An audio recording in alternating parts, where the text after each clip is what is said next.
আল্লাহ পাকের নালত ফরুক তোর উপর, আল্লাহ পাকের গজব ফরুক তোর উপর। দিন শেষে একটু বালিশের সাথে মাথা লাগিয়া চিন্তা করিস, তুই যে হাদি ভাইরে খুন করলি, তুই তো শুধু হাদি ভাইরে খুন করস নাই, তুই বাংলাদেশের মানচিত্ররে খুন করছস।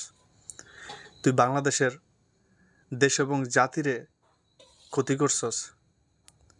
হাদি ভাই তো ইনশাআল্লাহ আশা করি আল্লাহ পাকের কাছে চলে গেছে, সে ভালোই থাকবে, সে শহীদের মর্যাদা পাবে। কিন্তু তুই যেটা করছস, তুই কি পাবি দিন শেষে ভাবিস।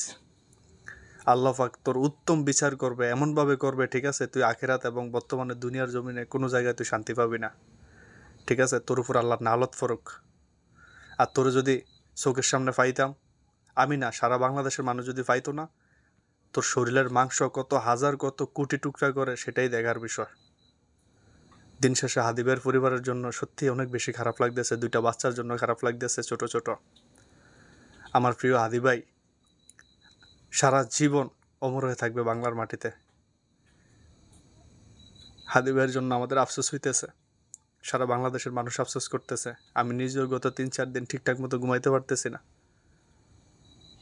এই নিউজ যেদিন শুনছি তারপর থেকে পর্যন্ত আমি নিজে স্বাভাবিক নেই, বাংলাদেশের মানুষ স্বাভাবিক নেই। হাদি ভাই যেটা পাইছে সেটা কি ভালোবাসা অর্জন?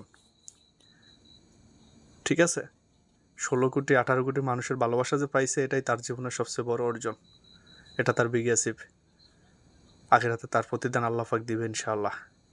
আর তোরা যারা হাদি ভাইরে মারলি, তোরাও পাবি, জাস্ট ওয়েট অ্যান্ড সি। সবাই ভালো থাকবেন আর হাদি ভাইয়ের পরিবারের জন্য দোয়া করবেন। আল্লাহ হাফেজ।